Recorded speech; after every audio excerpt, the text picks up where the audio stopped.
Hi bazala bamzitho, welcome to Umkosi noMagatsheni. I am uMagatsheni. Umkosi wethu wanamhlanje bazala bamzitho, it's about Uvuyokazi. It seems like today we'll be talking about Uvuyokazi the whole day, guys. So Uvuyokazi is busy posting. She posted the first thing, what to be deleted.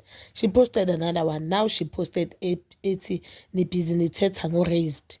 Nithetha ngento engingayaziyo. I don't know where to show my fans or usho umayeni, but remember yesterday umayeni on the Uthando Nesithembu Uncut ushilo ukuthi yena she raised umhlophekazi, which I feel like she did, guys. Umhlophekazi ushilo ukuthi umhlophekazi ufike kwakhe kaMsele kwasesemncane because ke Uvuyokazi baqela ukuthi umhlophekazi ahlale eKZN due to izimpi bezikhona eCape Town and it was not safe for umhlophekazi ukuthi ahlale eCape Town. Umhlophekazi wafika kanjalo eMzumbe. So ukuhamba kaMhlophekazi eMzumbe, uVuyokazi wacela ukuthi ingane izomvisithela eCape Town, then uVuyokazi azange asaphinda abuyisa ingane and she stopped taking ama-calls kaMayeni. I don't see anything wrong lapho Mayeni ayishilo mina. I do not really see anything wrong because ama-viewers nama-fans, they were asking isitori sakaMhlophekazi. I do feel ukuthi yes besingayazi indaba yokuthi uMayeni didn't like uVuyokazi and the other things. So I don't know why in argument kaVuyokazi now, and I feel like she's taking it too far and she's being ungrateful. Remember ingane yakhe noMpumelelo, so ukuthi ingane ihlale noMayeni ibe responsibility aMayeni, mayigula uMayeni it's everything. It's so unfair for yena to uMayeni ukuthi uVuyokazi athi you are busy talking about raised into engayaziyo. Yes yena manje mhlawumbe ukhulunyiswa yipain ukuthi they are no longer taking care of ingane zakhe. And we know that from uNzulu asesemncane, ngathi uNzulu nje vele ogogo ay single parent, that means she has been single parent for 2 years kuNzulu, and now since uMhlophekazi seyahlala naye she's a single parent to 2 kids, which I do understand the pain yakhe, but akumelanga leyo pain yakhe isuse the fact ukuthi uMayeni umkhulisile uMhlophekazi ufike kibo kaMseleku very young, and as uMayeni ashilo ukuthi ingane mayigula yimbe ngilala nayo isibhedlela, ingane mangabe ifuna ukutshintsha inephi yimbo kumele ngitshintshe inephi, ingane ukuthi iyeke ikhimbi uMayeni yonke leyo nto leyo umkhulisile uMayeni uMhlophekazi. I don't know ukuthi yini argument yakhe kuleya post, but I've seen abantu on the comment section they are saying uMayeni uhleli noMhlophekazi only for 2 years. That 2 years, guys, leyo 2 years leyo iminyaka leyo 2 years leyo. And I remember uMhlophekazi akafikanga ngaMayeni sokuyingane njengoba yena amthathile maye sokuyingane edlalelayo sengane ekhulumayo, ufike kaMayeni kuyingane ayibaby.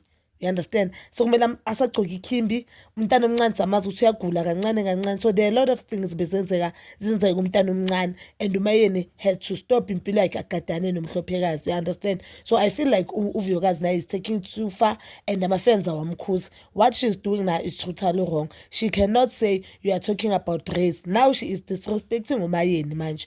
Yes, the first part I understood ukuthi mhlambe beka-explainer the part whereby kuthiwa bongamfuni uMpumelelo bekangamfuni, and even there kusho ukuthi ulwela into yokuthi uMpumelelo bekangamfuni banoMayeni, and ulwela indaba yokuthi obvious ama-fans azobona ukuthi umuntu bakangakufuni wamitha kwesi-2.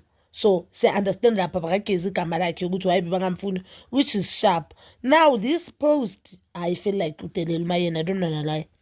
I really feel like udelela uMayeni. She explained herself kuleya post angithi yabo fake account and this one she's taking it too far. She's taking it too far, and she's forcing aboMayeni or abo Mpumelelo to nabo ukuthi bakhulume something, so this thing will be dragged. Kanti ngabe yazithulela nje azikhulisela ingane zakhe abe nepeace, siyamthanda njengoba ngakhona muhle, and we love that she finally chose herself and she's doing good for herself and for ingane zakhe.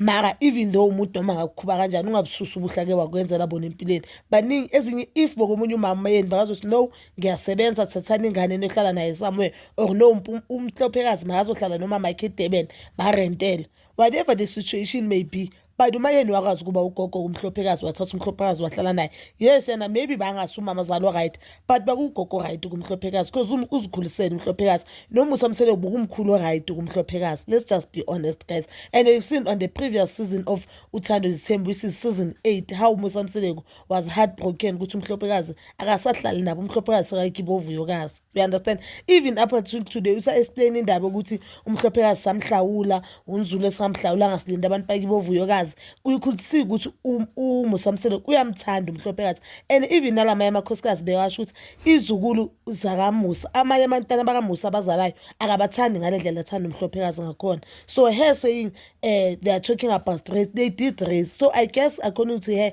le minyaka umhlopekazi ayihleli emzumbe bekangakhulu, bekahleli asesemncane, or maybe she had a better explanation. Maybe njengoba umhlopekazi bekahlala le, she was sending money, we don't know. But even though we are sending money, umuntu okhulisa ingane yakho physical, that person uyikhulisile leyo ngane. So bazali bami, please do comment down below your thoughts, and please don't forget to like, subscribe, share, and hit that notification button.